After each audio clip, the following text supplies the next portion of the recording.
Director of our Center for Portuguese Studies, and I would like to welcome all of you to today's event, an event that is organized by our Center for Portuguese Studies in cooperation with a number of partner institutions, the Luso-American Development Foundation, the Camões Institute, the Portuguese Consulate General in San Francisco, an event also that is co-sponsored here in Berkeley by our Center for Jewish Studies and the Magnus Museum Foundation. Today's event will be moderated by my colleague Duarte Pinheiro, who is the Executive Director for our Center for Portuguese Studies. Allow me then to welcome and to also briefly introduce today's speaker, Rabbi Shlomo Pereira, who is a native of Lisbon, Portugal, and moved to the United States in 1982. He received his rabbinical ordination in Jerusalem in 2004 and has served in the last 2 decades as assistant rabbi and education director at Shabbat of Virginia. He got his PhD in economics from Stanford University and is better known in Portugal as an economist and by his Portuguese name, Alfredo Marvão Pereira. Rabbi Pereira currently lives in Richmond, Virginia, but he is joining us today through Zoom to present his bilingual book, Jewish Voices from Portugal, a book that was co-authored with Rabbi Rosenfeld. So let me at this point invite my colleague Duarte Pinheiro to also say a few words before we start the event. Duarte, the floor is yours. Thank you, Dom, and thank to all your presence today here, and in particular to the Rabbi Pereira. And I would like to welcome you, everybody, to this event that is being co-sponsored as well by Camões, FLAD, the Magnus Collection, the Center for Jewish Studies. The council was supposed to be here, but unfortunately is on a work trip in San Diego, but he says hi to everybody. And I would go right away to talk with our special guest. But before that, make yourselves comfortable if you want to turn off the camera, because this event is being broadcasted live on YouTube in our website. So if you feel uncomfortable, you can always turn off your cameras and your microphones.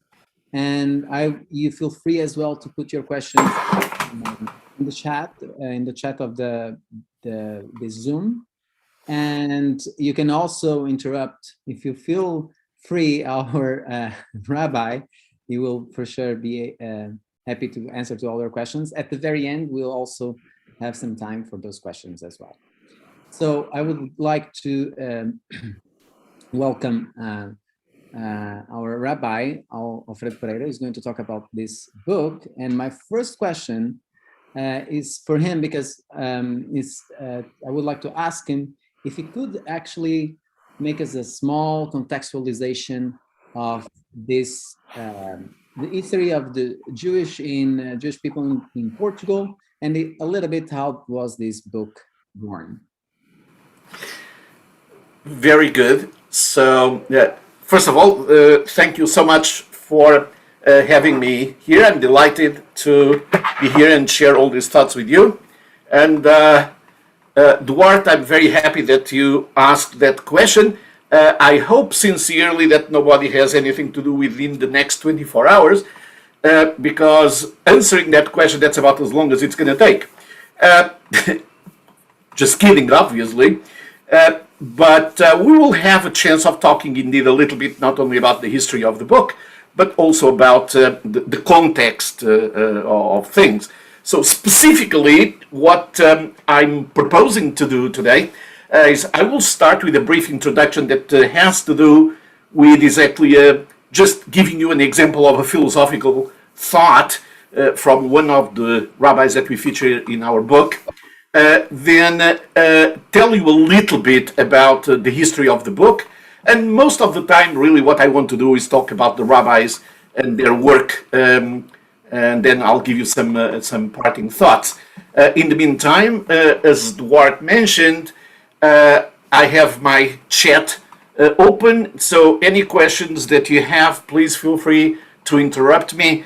please feel free to either chat, give me your questions through chat, or just again interrupt me, and I'll be happy to answer your questions. We will certainly try at the end to leave some time for further questions.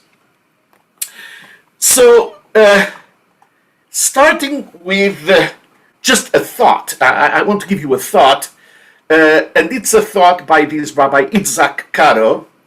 It's a thought to illustrate the type of things that we want to focus upon in the book. The Rabbi Itzakaro, I'll tell you later on a little bit about him and about, the only thing that is important for the moment is that he lived in Portugal in the late 1400s, and he was in Portugal around the time of the expulsion and forced conversions. And Rabbi Caro, he addresses a very interesting question that you can pose to yourself upon reading the 5 books of Moses.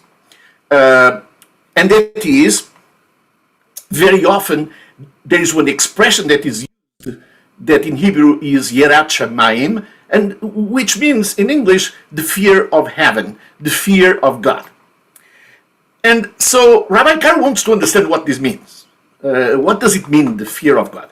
Of course, when we think at face value, and without wanting to think too much about it, the idea of fear of God means that pretty much like towards our parents, we have a certain degree of respect, a certain degree of even distance, a certain degree of even fear, maybe. So literally speaking, you're talking about the fear that we may have towards God.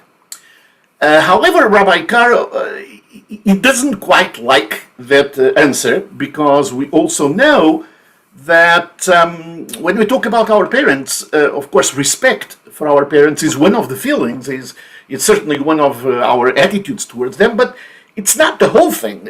We have love for the parents, so there is something that seems to be somewhat of a dissonance here. So he comes up with a very interesting answer that is based on an ambiguity of the Hebrew words for this expression fear of God or fear of heaven, which again we understand as we human beings having fear of God. And he says that if you look at the construct in Hebrew, it's ambiguous who is the entity that is having fear. And what he says is that this is actually fear of God. It's not the fear that we have towards God. It's rather a fear that God has towards us as a parent that looks at a child and is concerned constantly for the well-being of the child. And it's fearful constantly. Make sure that the child is doing well and it's safe and so forth. So by the same token, he says that's what the fear of God is. So it's a fear that is possession, as if it were, of God, not possession of us towards God. And he manages to completely put upside down this idea of fear of God, and instead of looking at it in a very intimidating way, or potentially intimidating way, he looks at it in a very empowering way. And that is, God is fearful for our well-being if we are doing the right things, if we are making the right choices, if we are doing the safe things, and he is fearful as any parent is. So this is just one example of a philosophical tidbit, if you want, that comes in this case from this specific rabbi. But what we do in this book is to go through a whole array of questions of this nature. Philosophical questions, theological questions, but all of them really very practical philosophical questions. And we have basically a set of 53 essays. The reason why it's 53 is because it so happens that the 5 books of Moses are separated according to Jewish tradition in 53 parts, not chapters, but parts that are read throughout the year. And so we have 2 essays for each of the Torah portions, and they synthesize what these different rabbis say about some of the ethical quandaries that come in the book, come in their writings. So the first part of the book, this bilingual book, is these effectively 106 essays, basically explaining what those rabbis think about different issues. And we'll see a few more examples of that. The second part, which I think it's probably even more interesting, is some biographical notes on the lives of these people based on their own words, based their own experiences as recorded in their writings, and the photo essay that goes with it. One of the questions that is, again, this is just the table of contents of the book. So again, you have the introductory materials, but then you basically have the different commentaries, the different notes on the 5 books of Moses, and then the second part you have again the discussion of the different rabbis, and we have a lot more to say about it in a second. One of the questions that it's important to ask, and it's very much related to what Duarte was asking before, is who is this book for? Who did we write this book for? Well, we have sort of 2 main audiences in mind, and in both cases, for both audiences, we have the same motivation. One audience obviously is a Jewish audience, but it's a Jewish audience, it may not be even a Jewish audience, but anyone that is interested in the commentaries that were written in medieval times and by Spanish and Portuguese based commentators, in this case Portuguese, but at this time it should be said that there was a very thin difference between Portuguese and Spanish Jews, again, something we may or may not want to talk later on about. But so anyone who is interested, but of course, for a Jewish person, this is sort of trivial, because if you look at if you regularly read the portions of the 5 books of Moses, you will be interested in some of the commentaries. But honestly, that's not our primary target. Our primary target of this book is anyone of Portuguese, of Iberian or Hispanic heritage, regardless of whether they are Jewish or not. In some respects, even if they are not Jewish, is even better. Because this is part of a heritage. All these contributions of these rabbis, the enormous amount of books that they wrote that are in Hebrew, that people don't know about, though people cannot read them, most of the books disappeared, so it's rare books. But these are major contributions of this group of people from these generations in the late 1400s, and it's part of our common heritage. I mean, as a Portuguese Jew, let us say, this is part of my common heritage with all the rest of the Portuguese people, and yet it's a heritage that most Portuguese people, most Iberians, most Hispanic people are not familiar with. So the purpose is exactly to bring back these voices. That's why it's called Jewish Voices from Portugal.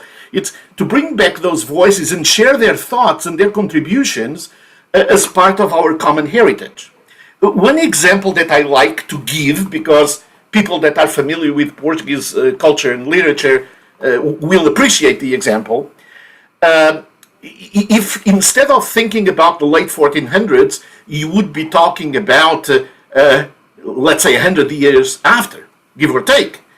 We know, for example, that are absolutely precious writings from a priest, Padre António Vieira, the big sermons of Padre António Vieira, and those are very well known. Of course, he was a Catholic priest, and very well known sermons. And what I am telling you is that we have, from a period 100 years before, dozens of these examples of easily 5-10 rabbis that are not known. And they have enormous amounts of sermons and dissertations about philosophical and theological issues, things that are fabulous, and again are part of our common heritage.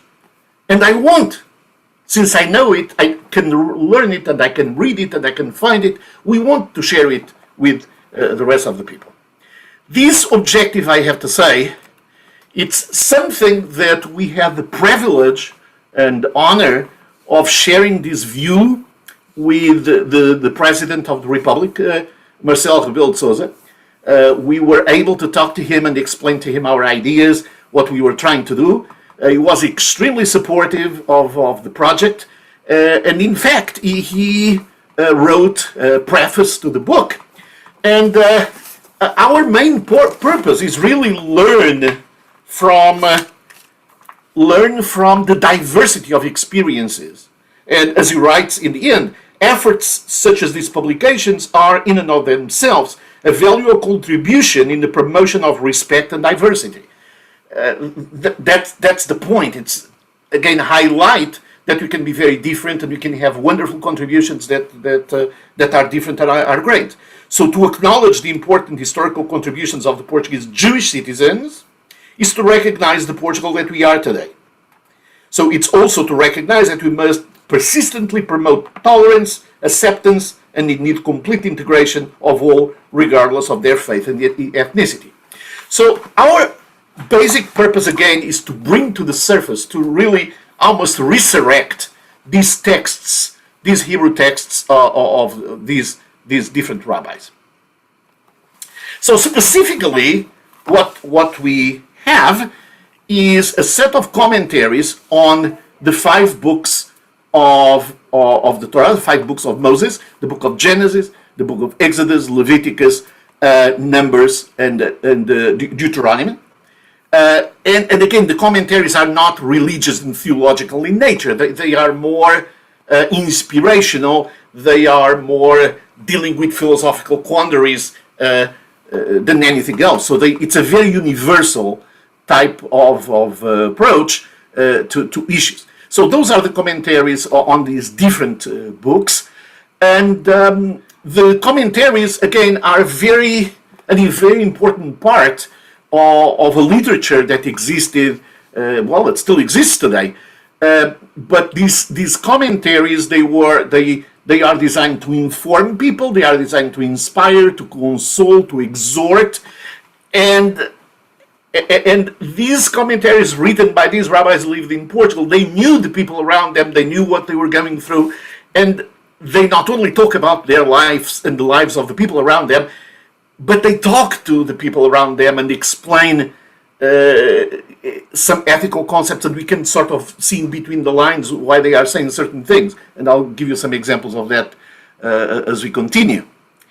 So the 6 rabbis that we consider, they all have connections to Portugal, and I'll be a little bit more specific about what I mean by connections in just a second.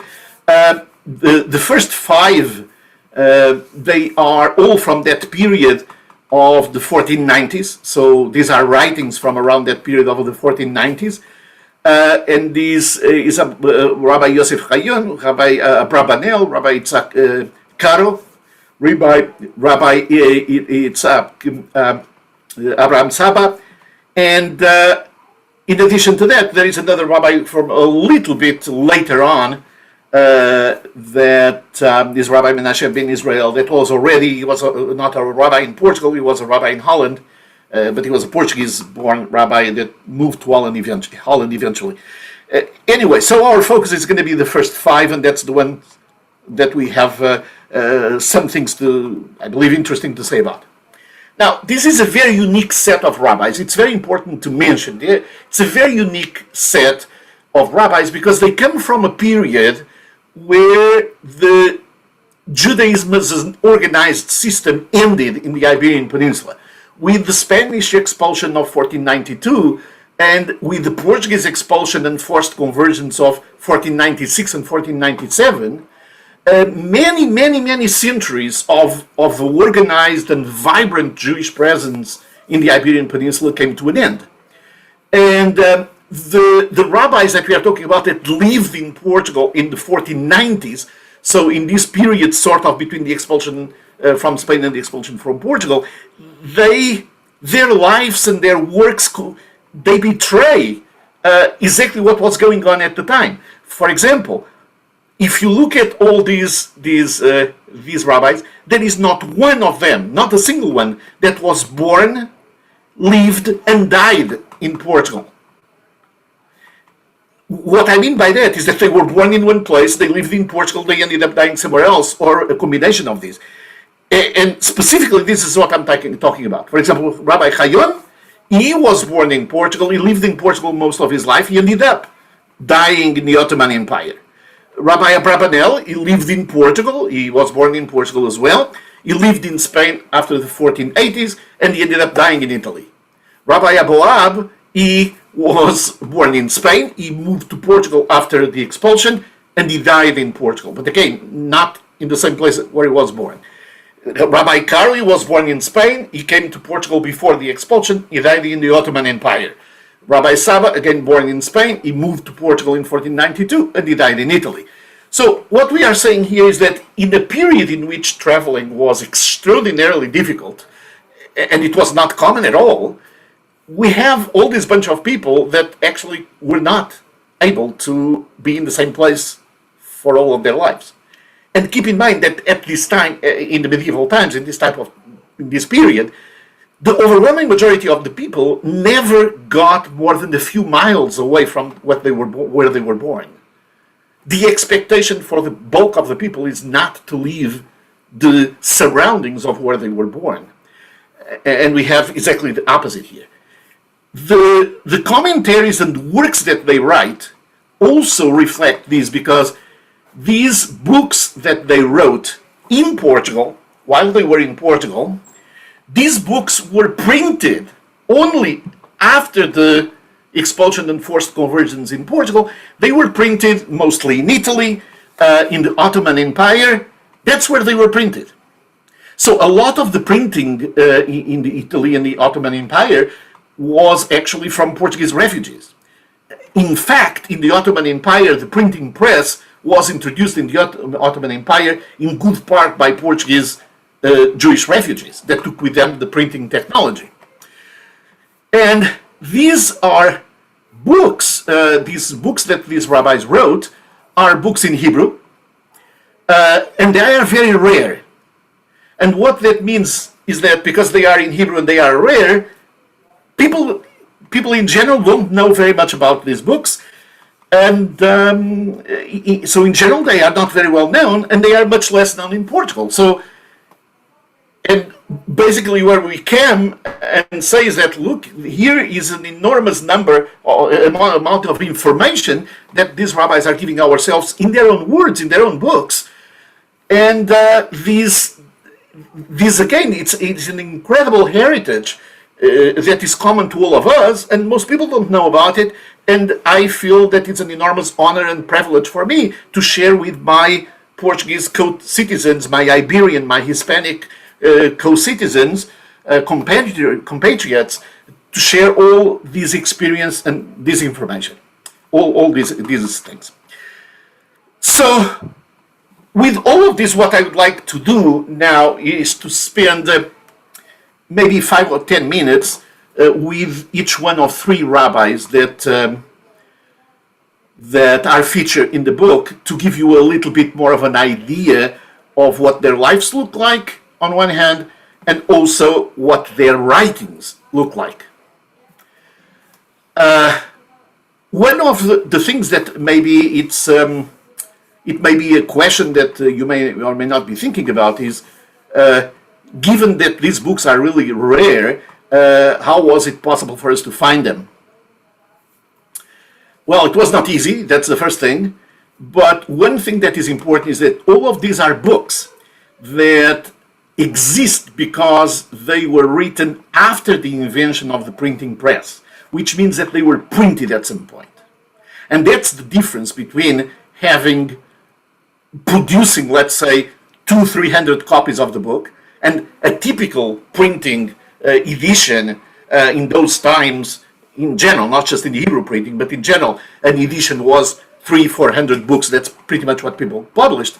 But that was the difference between publishing in one printing 300-400 books and taking a year to write a book by hand. I mean, it's a very different thing. So it's very difficult to find, it's even more difficult to find books before the invention of the printing press. After, it's difficult, but it's not impossible. And if you go and search enough in the international libraries and archives, you will find a lot of things. And we found an enormous amount of things, not just books, but letters that they wrote. That, I mean, some of the things that we found are absolutely fascinating. For example, they explaining what happened. One thing that comes to mind now is when the Portuguese king Afonso V invaded North Africa, and there is a battle in Argila. He tried to occupy Argila. It's well known. It was the African, right? The king that was trying to expand the Portuguese Empire into the North Africa. And so there is a Jewish report of somebody that is a white eyewitness of the Battle of Argila and all the things that panned out, and the people were taken prisoners, and you know what.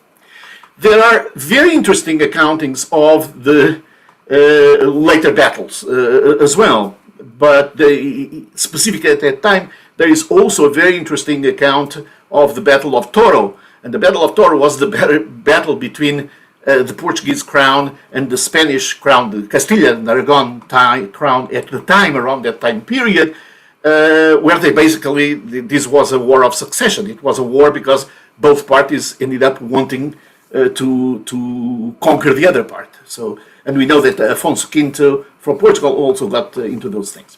So anyway, it's not easy to find, but it's not impossible. And then, of course, you have to decipher what they are writing, which is less difficult. If you speak Hebrew, it's less difficult than finding the documents, but still sometimes it's complicated because lots of words that are not exactly what we use today. Anyway, so the first rabbi that I want to tell you about a little bit is Rabbi Itzakaro. Rabbi Itzakaro is one of the most incredible cases of a Portuguese-born rabbi. He is as close as you get to Portuguese Jewish nobility. The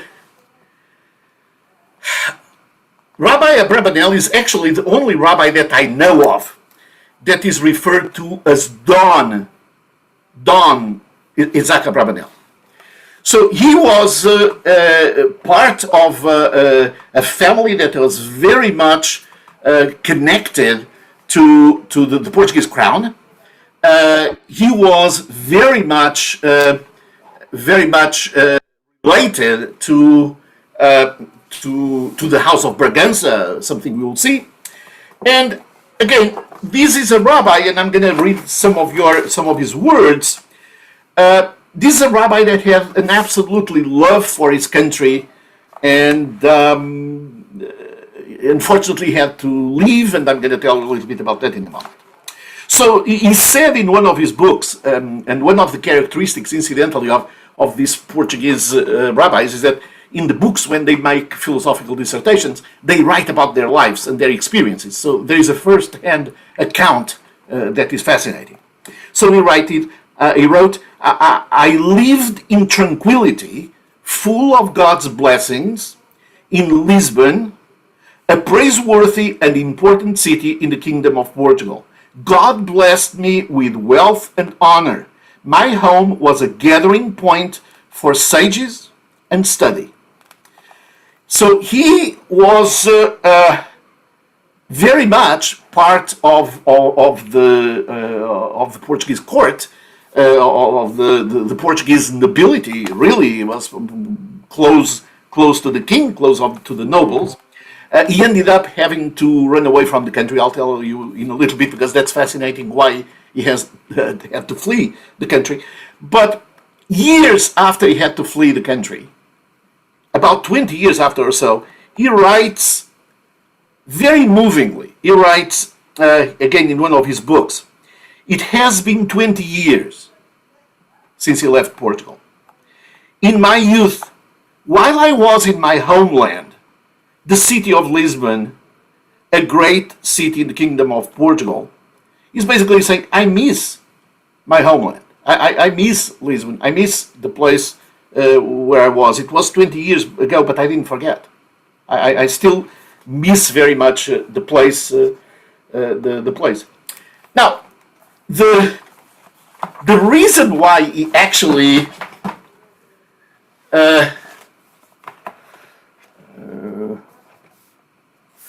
so there is a question that I will leave actually for the end about the presence of different Jewish settlements. There is a lot of evidence from written evidence. There is not a lot of archaeological evidence for reasons that. I was going to jump in because we have that first question on via chat. Maybe you can, Rabbi, maybe can answer later. Yes. So this is a fabulous question, and what I'm going to ask is maybe remind me towards the end when I'm done, because that's a little bit. It's not related to what I'm talking about, but that's a fabulous question. Really. Okay. So coming back to Rabbi Abravanel, this is what I want to share with you. So he was expelled from Portugal, basically. He had to flee Portugal. Why? Mind you, this is a very interesting case of someone who had to flee Portugal, not because of anti-Semitism, not because of persecution of the Jews. He had to flee Portugal, not because he was Jewish. So why did he have to flee Portugal? Very simple. Very simple. He was very close to King Afonso V. King Afonso V died, and John II became the king. John II was very uneasy about everybody that was related to his father, and for a variety of reasons, doesn't really matter. John II seemed to be someone who thought that he saw conspiracies all over the place. And in particular, he was completely convinced, John II, he was completely convinced that the House of Bragassa, that was the largest noble family in Portugal at the time, that the House of Bragassa was trying to overthrow the crown. I mean, they were cousins, so it was not an unreasonable thought. And indeed, actually, if you go fast forward 150 years, the House of Bragassa becomes the ruling family, the ruling royal family. But at that time, because of that, essentially what John II does is he arrests everybody from the House of Bragassa. In particular, the Duke of Bragassa, Duke Fernando at the time, is arrested and he is killed. The House of Bragassa is decapitated. And Rabbi Abravanel was intimate with Bragassa, was a very close ally. It was a very close friend of the House of Bragassa. So Rabbi Abravanel has to leave, has to flee, not because he's Jewish, but because he is caught in the middle of something he didn't have anything to do with, because there was effectively no conspiracy. But be it as it may, he had to leave, otherwise he would be killed. And there are all types of fabulous information and follow-ups on these. I will not, we'll have to leave it for some other time, but I want to give you sort of a footnote on these, which is, again, this is some of the pictures in the book. There are two things I want to share with you. One is, in his writings, Rabbi Abravanel says that he had to flee Portugal through the desert at midnight, in the night with a full moon. In that night I left the kingdom of Portugal and I entered the kingdom of Castile. This was in the 1480s, so it was way before the Spanish expulsion and the Portuguese expulsion. And from his description that he had to live in a full moon and so forth, and where he left through the Alentejo. We know that he left through, he explains in other places, that through the town of Monsaraz. So this is actually the night sky of the town of Monsaraz, as it is now, Reguengos de Monsaraz, with a full moon. This is a picture that we actually were blessed to have a photographer, a photographer who is not very young. He spent a couple of days camping literally outside this town just to take the picture exactly with a full moon over the sky of Monsaraz, because that's what Rabbi Abravanel saw when he was leaving Portugal. So, of course, Rabbi Abravanel, he not only he was a very, and he's certainly a very highly regarded member and philosopher and rabbi and writer and politician and the like, but aside from all of that, the other thing that I want to share with you, it's something that I thought was fascinating, and that is because of the fact that we knew the relationship between the Abravanel family and the House of Bragassa, we decided to send a copy of the book, one of the copies of this book, to the current heir to the Portuguese throne. Of course, Portugal is a republic, but there is a royal family that is, at least, it's actually an official title, that they are the heirs to the Portuguese throne. So Don Duarte Nuno, officially the Duke of Bragassa, and we send him a book and say, look, this is Abravanel. Abravanel used to be good friends with your family and things like that. And it was fascinating because he actually answered us saying that I am a good friend of some of the descendants of Rabbi Don Isaac Abravanel, and he was a great friend in his time of the Dukes of Bragassa. And I have recently offered to one of his descendants, who is one of the leaders of the Portuguese Synagogue of New York, the coat of arms of Don Isaac. So what he explained to us is that at the time, the House of Bragassa had actually awarded the Abravanel family a coat of arms that they actually never got the chance of giving. So he symbolically took that to this descendant and gave the coat of arms that his family had granted the Abravanel family back then before the Abravanels had to leave the country. So again, it's just an interesting footnote on how all of this is related, and it's an interesting example on how we can bring a different component of the history that people may not be very familiar with. The next rabbi I want to tell you a little bit is Rabbi Itzakaro. And Rabbi Itzakaro is an extremely important rabbi in the Jewish tradition, mostly because his family was a very famous family. The Caro family, that Caro then became, in some of the Portuguese families, the family Querido, or even sometimes in Spanish. So, because that's what Caro means, it's expensive, right? Or dear, something dear. And this rabbi is actually was the uncle of one of the greatest Talmudic authorities of all times in Judaism. So it's again it's a family name that is very highly recognized. And Rabbi Itzakaro was a great sage, a great learned. He was the head of a yeshiva, the head of a seminary in Toledo. And things in Toledo at some point did not go very well, and he actually moved to Portugal. He moved to Portugal before the expulsion from Spain. So he was not expelled, just things were not going particularly well.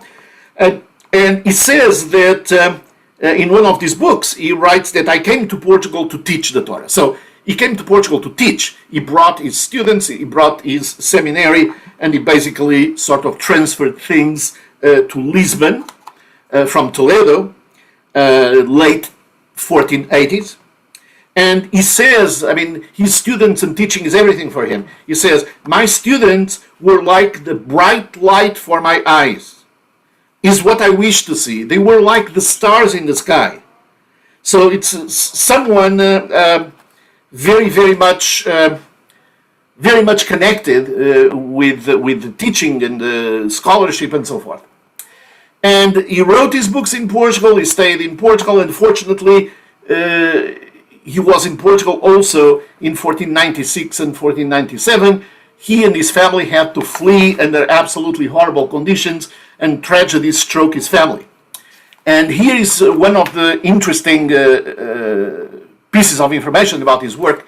This is actually a cover of his work, his main work, that is called Toledot Yitzchak, that is the progeny, the descendants of Isaac. And this edition was printed in Amsterdam in the 1700s, so it's not the first edition. The first edition was actually printed in Constantinople in the Ottoman Empire in 1518, the first printed version of the book. But when the time comes to choose the title of his book, he chose the title Toledot Yitzhak, that is, again, the generations or the progeny or the descendants of Isaac. Keep in mind that Isaac's his name. So it's sort of a self-reference, but it's also a quote from the book of Genesis. It's a passage of the book of Genesis that starts with, these are the generations of Isaac, talking about Isaac, the son of Abraham, and this is the expression that is used. So it's a pun in different dimensions, but the point here is, he explains to us why he chose this title for his book. Okay, and this is something that he does in the first page of the book. It's very common at the time in the colophon to have lots of personal information, and at the very end of the page, the front page where he introduces the book, he explains why he called the book what he did.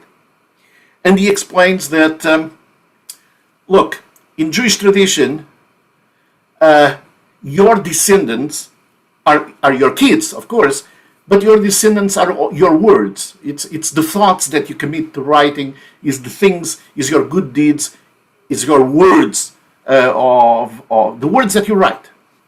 So he says, a person's good deeds and Torah scholarship are like his children, he writes. That's why I'm writing this book called Toledot Yitzhak, and the title of the work, that is the progeny of Isaac, that is an expression taken from the Torah, reflects exactly this idea, that the progeny, a person's good deeds, and Torah scholarship are like his children. And you say, okay, but what's the story here? And he also explains why he's doing this. He says that when I ran away in 1497, of course it doesn't say 1497, it says the Hebrew year, but when I ran away from the decrees of the King of Portugal in 1497, during our journey,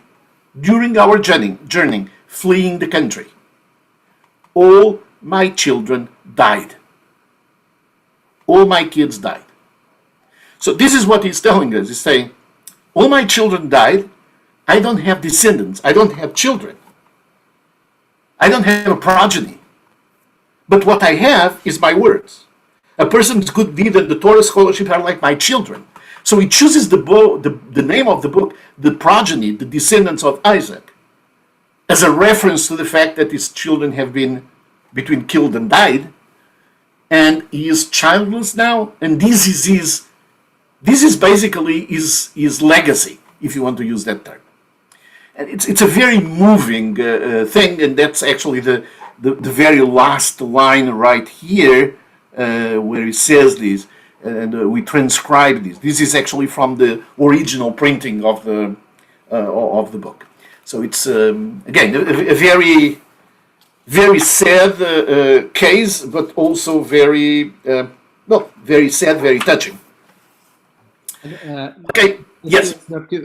I don't know if anybody has some questions for now. Feel free to ask. We still have 10 more minutes, and then maybe 5 minutes of questions at the end of the presentation. Okay. Feel free to ask, and sorry to interrupt you. So again, maybe if you allow me, I'll just spend 5 more minutes just trying to wrap up things, which will leave hopefully 10-15 minutes for conversation. Would that work? Is that okay, Bart? Yeah, I think so. Okay. So I just want to tell you a little bit about the next rabbi, just one more, and then we'll sort of adjourn, and I'll tell you a little bit more of what we are doing these days. So the next rabbi that I want to mention a little bit is Rabbi Abraham Saba. And the Rabbi Saba is a very fascinating case. He was a rabbi in Spain, and he came to Portugal. He moved to Portugal when the expulsion of Spain occurred. He settled in Guimarães, in the city of Guimarães. So we have lots of pictures of the castle in Guimarães and so forth. He settled in Guimarães. He lived briefly in Porto as well. And he ended up being completely overwhelmed by the situation with the expulsion and so forth.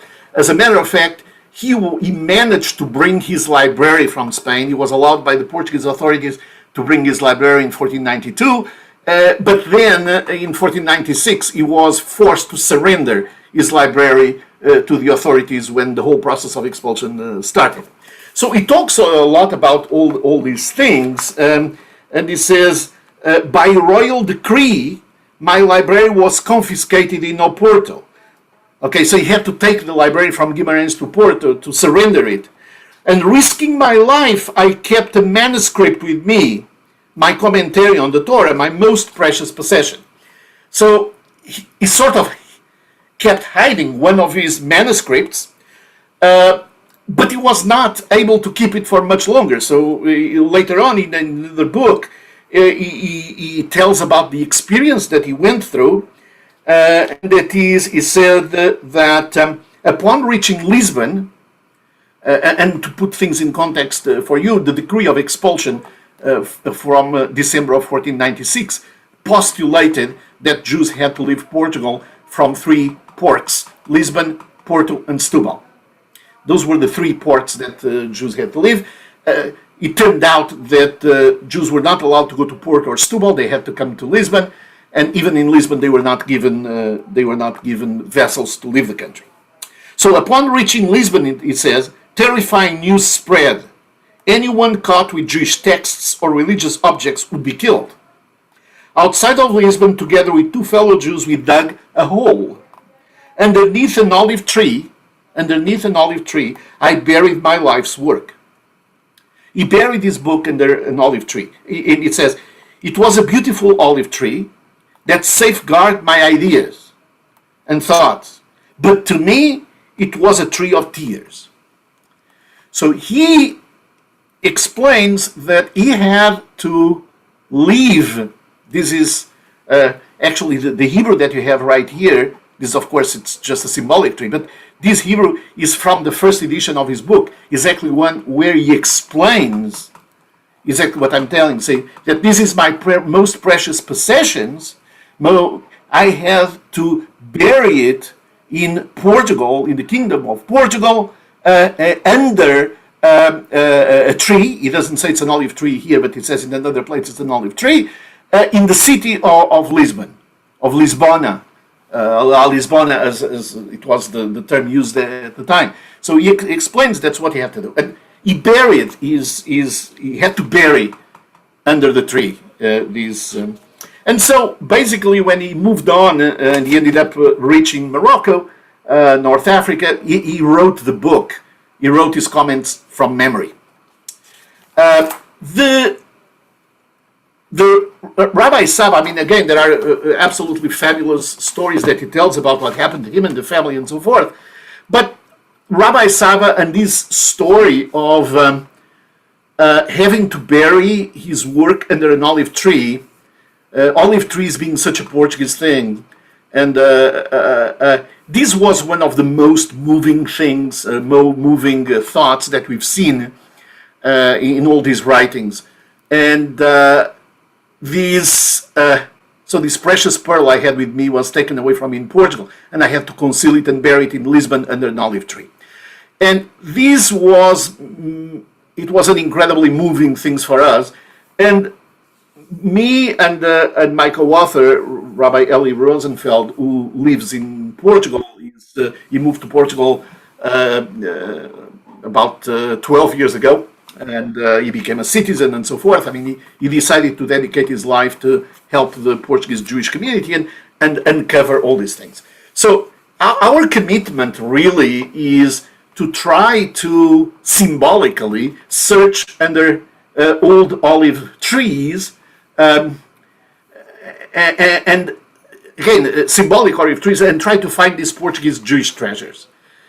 Because this is what we want to find, and this is what we want to share with our fellow Portuguese co-citizens, Iberian co-citizens, and in general from Hispanic backgrounds. We have published 2 books so far. This one is Jewish Voices from Portugal that I've been talking about. We published another one on Jewish ethics from Portugal. Again, another number of rabbis talking about literally ethical issues, what they thought about different things. And we are in the concluding process of this Jewish printing from Portugal that is an absolutely fabulous story and documentation of the Hebrew printing in Portugal. In case you don't know, the first book to be printed in Portugal was the Hebrew Bible. It was the 5 books of Moses printed in Faro in 1489. The second book printed in Portugal was another Hebrew book that was printed in Lisbon in 1492. So again, in this period, about 60% of the production, the literary production, the printing production in Portugal was in Hebrew. Was 3 Hebrew printing presses in Lisbon, Faro, and Leiria that again dominated the field. It's an absolutely fascinating story and the contribution of that. These books, for anyone that is interested, this is not a sales pitch at all, but if you are interested, you can get them in Amazon.com. Just Google them in Amazon and you'll find them. What I want to finish is by telling you that we take to heart, and that's actually what we explained to the Portuguese president, we took to heart the words of the Portuguese national anthem. The Portuguese national anthem, towards the end, it says, from the mists of history, we can hear the voice of our ancestors. That's what it says. And we are sort of switching ever so slightly these to say that from the mists of a different memory, we can hear the voices of different ancestors, our Jewish ancestors. And that's exactly what we want to do, is to bring that different memory, those different voices. That's where the voices from Portugal come, the idea. Jewish voices from Portugal. We want to bring those voices from the vague mists or memory and bring them to life and share them with everybody. They don't belong just to the Jewish people. They belong to everybody. They belong to everybody that's Iberian or Portuguese or Hispanic. It's part of our culture. It's part of our contributions. And so all our efforts are dedicated to try to uncover as much as we can of this literary production of the Portuguese Jews of the times. And again, we do it with enormous love for their contribution and also enormous love for our co-citizens to share with them these different experiences. And this is where I stop and open to questions. Thank you for the presentation. I agree with you for sure. The contribution of the Jewish people to the Portuguese is gigantic and should be voiced for sure. So we have a question and a second question as well. Okay. I don't know if you're aware of the percentage of Spain's Jews that went to Portugal in 1492. Okay, so we actually know a lot about that. Well, we know a lot about that from Jewish sources. We know about that from other sources that exist in Portugal as well. The best estimates are that in 1492, there were about 200,000 Jews that moved from Spain to Portugal. The Jewish community of Spain was very large. A lot of it had been already converted by force before. Actually, the big problems in Spain, not in Portugal, mind you, we didn't actually have a history of active anti-Jewish riots or anything. It was relatively mild, the situation in Portugal from that perspective. But in Spain, starting in 1391, so already 100 years before, had started a period of absolutely horrible massacres and persecutions and everything. What that means is that throughout times you have lots of Spanish Jews coming to Portugal, and by 1492, after 1492, you have a massive number of Jews in Portugal. Because you have the Jewish community of Portugal, and you have about 200,000 Spanish Jews that moved to Portugal, and at that time, the Jewish population of Portugal was very close, very, very close to 20% of the population, which is staggering if you think about it. But of course, from this perspective, what happened is, when you think about the period from 1492 to 1496, 97, it's very difficult to talk about the Portuguese Jewish community because everything was mixed already. You have maybe 80,000 original Portuguese Jews, and then an enormous inflow of 200,000. And we have to ask ourselves the type of pressure that it brought into the country in general, to the Jewish community in Portugal, but in particular, but the country in general, when you have an enormous inflow of refugees. We are talking about refugees today, and we're talking about how countries freak out when they have to receive 1,000 refugees. Okay, this is massive, what happened at the time. And we can understand that because of this massive inflow, of course the Portuguese crown was mostly interested in welcoming the artisans and the doctors and the astronomers and the mathematicians and so forth, much more than the rank and file. But it was a period that was very difficult. It was a very difficult period. If you put on top of the enormous number of people that moved to Portugal, the fact that you have some droughts and some lost crops during those years, we can understand the amount of tension that existed at that time. Anyway, the point is that the estimate is that of the Jewish community in Spain, about 1/3 of the community was able to flee to Portugal.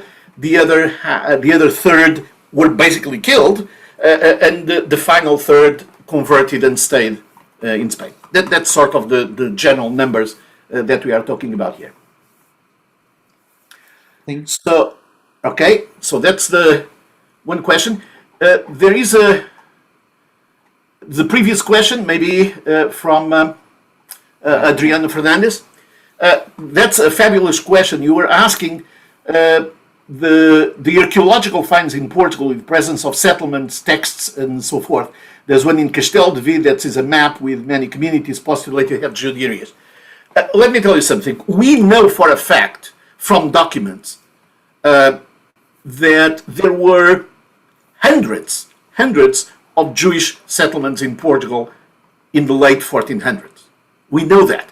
How do we know that? Because, as you may or may not know, at the time, cities basically were incorporated, or settlements were incorporated and were made official through the granting of special royal permissions. So we have the documentations of those special permissions where the crown was allowing these settlements to exist. And not only that, because of the way things were organized at the time, again, it's sort of a different story, but we may or may not realize that at the time, the concept of law is not as we have now, that the law applies to everybody in the country. The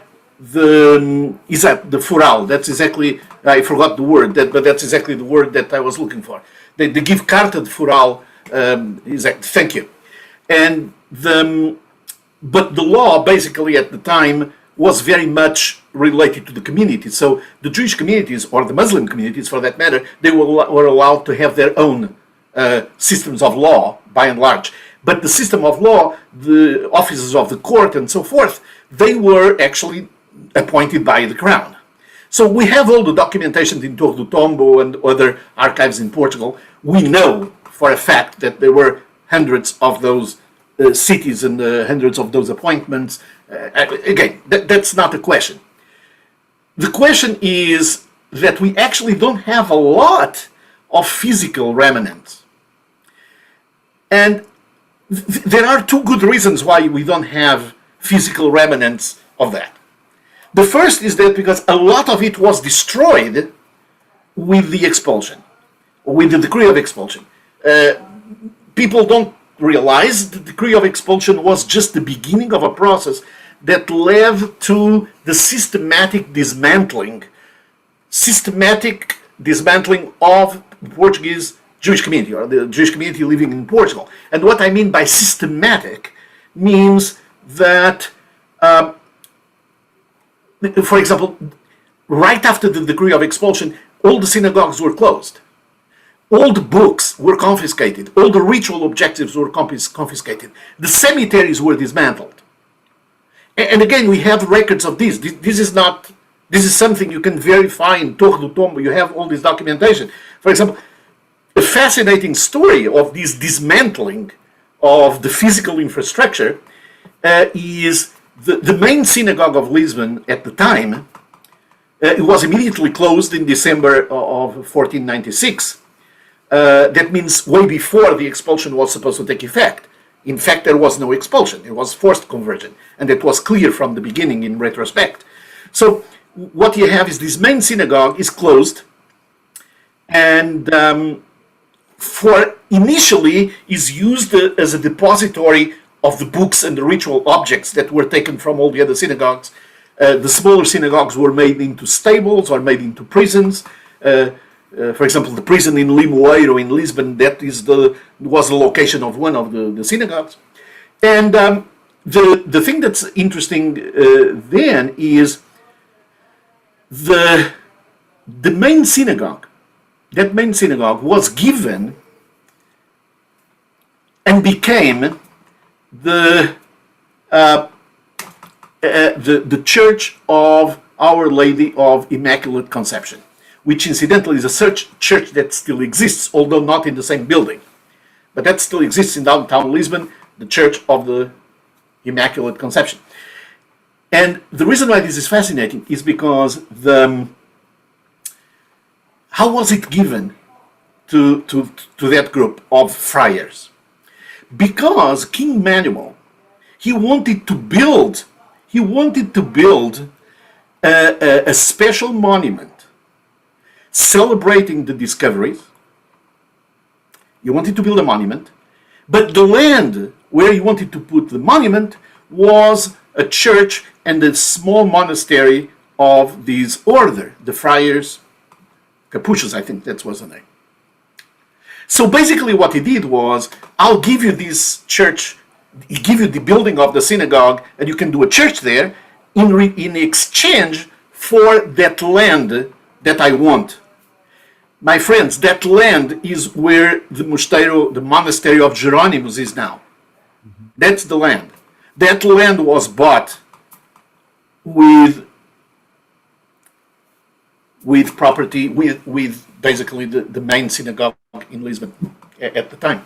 So there was a consistent dismantling of Jewish institutions, destructions. For example, we know that the cemeteries, the stones from the cemetery were taken and were used in the construction of the first hospital in Lisbon, the All Saints, the Hospital Todos os Santos, that is in Rocio. It was in Rocio. So the first reason why we don't have a lot of physical remnants is that first stage of destruction. There is a second stage of destruction that is much more common to everybody, not just Jews, and that is the earthquake of 1755. That destroyed everything. There is nothing in downtown Lisbon. For example, the original synagogue that became the Church of the Immaculate Conception, the original building was destroyed. So there are no remnants. There is very, very, very little. So some of the questions here, let me just look at these questions. One of the reasons why I think looking at the books and their contributions is so important, looking at the printing and so forth, is because we don't have a lot of monuments of stone, of wood from the time, but we have lots of books. We have lots of monuments, as I call monuments, in paper and parchment. So that is a living memory that has been very much non-explored at all. One question here, Adriano is saying that they are not available in digitally yet. We are actually working very seriously as we speak in trying to produce facsimile editions of all of these, so that we can make it available for everybody to learn and study in Portugal and otherwise. So we are working very hard on that. It's difficult to get good reproductions or good facsimiles, but we are working with several sources to do that, to make these digital copies available. The idea of the mikveh in Coimbra, okay, let's say that there is something in Coimbra that looks like a mikveh. From what I see, I was not completely persuaded, and I looked at it a couple of years ago already. It's nothing recent. But yes, there was a large Jewish community in Coimbra. We know that. There was a large Jewish community in Leiria. There was a large Jewish community in Silves. There was a large Jewish community in Faro. So, I mean, it's not surprising. It may very well be a mikveh there. A mikveh is a ritual bath. So, yeah, and again, we know that most of the most recent settlements, or the largest, we have some evidence, but not much. Let me just answer very briefly another question here, that is, where the most of the Spanish Jews were in Portugal after leaving Portugal. It's again fabulous question.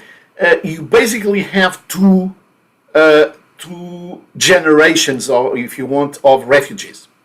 The first flow of refugees that is immediately after the expulsion and the forced conversion, and incidentally was forced conversion, and so that you know, the new Christians, as if that's what they were called in Portugal, they were forbidden from leaving the country by and large. So they had to leave the country illegally. The whole point was to keep the Jews in the country, although not as Jews, as new Christians. So in the first generation of people that managed to leave, and we are talking basically from the 1490s, late 1490s, until maybe the middle 1500s, the overwhelming majority of the exodus or the exiles go to Italy and to the Ottoman Empire. The Ottoman Empire was surprisingly welcoming, surprising by modern standards, I mean to say. They were very welcoming. And in Italy, a good part of Italy, of course, Italy didn't exist at the time as we understand it now, but the Italy was maybe the Italian peninsula was maybe a third of it was papal states. And believe it or not, also Jews were had an easier time, let's put it that way, in the papal states than some of the other kingdoms. But by and large, because of the nature of those kingdoms and the merchant and the trades and all that stuff, they were by and large welcoming, not always, but be it as it may, the original exodus was mostly to Italy and the Ottoman Empire. Of course, the Ottoman Empire essentially at that time also included the Middle East. So there was a fair amount of Portuguese and Spanish refugees going to Israel, to the land of Israel. Some to North Africa, but not many. That's the first generation. Then if you start getting to the late 1500s, and of course the late 1500s, for anyone with a Portuguese background, immediately reminds you that's the period of the Spanish occupation of Portugal. Portugal was a dominion of Spain, and that completely changed the dynamics of everything, because everybody that was enemies of Spain now became enemies of Portugal, and the enemies of Portugal were actually very eager to accept Portuguese refugees, because that weakens your opponents. So that's the time when the immigration to northern areas of what is now Germany, and in particular Holland, the Netherlands, but also what is now Belgium. So you have Antwerp, a very large, it was already before, but particularly large in Antwerp, in Amsterdam, starting, let's say, in the 1600s. So that's sort of the second wave. And that second wave then ended up feeding into what you could call a third wave, that is to Latin America and Brazil. Because, of course, the Dutch occupied Brazil, Portuguese Brazil. The Dutch, as enemies of Spain and therefore enemies of Portugal, they occupied Brazil for a couple of decades. And the Portuguese Jews going from Lisbon to Amsterdam ended up going to Brazil, to the Dutch Brazil as well. And of course, when Portugal conquered back Brazil, after the Restoration, then the Portuguese Jews were again caught between a rock and a hard place, and that's when they moved to North America. So the first Jews in North America are the first Jews in what is now the United States were 23 Portuguese Jews that left Pernambuco in the Bahia in 1654 and settled in what was the closest Dutch colony, that was New Amsterdam, which of course is now New York. So literally, if you look at the history of the Portuguese exiles and their contributions throughout the world, it's that expression from Camões. It's a very famous expression that when Camões, the great Luís de Camões, the great Portuguese writer, talking about the Portuguese history and Portuguese everything, the poet of the country, the symbol of the country. And he writes about the Portuguese exploits in general. I'm not talking about the Jewish, but the Portuguese exploits in general. He talks about that the Portuguese gave new worlds to the world. The Portuguese gave new worlds to the world. That's the expression that he uses. It's certainly true about the Portuguese exiles. The Jewish exiles, they took their technology, they took their knowledge. The Portuguese exiles, just if you think about printing press, they took the printing press to Africa. The first books to be printed in Africa were by Portuguese Jewish refugees. They were actually copies, as if it were, of some of the books produced in Lisbon. The first books in the Ottoman Empire, after an accident in the beginning, were from Portuguese Jewish printers.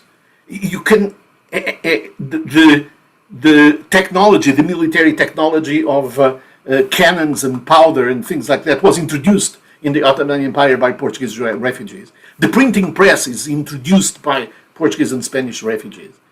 In the Ottoman Empire, they didn't start a native printing press until well into the late 1700s, because they didn't want to. They only started using a printing press when they were not writing in Arabic characters. They switched to the Latin alphabet, because in their view you shouldn't use printing to print with the holy letters of Arabic. Again, be it as it may.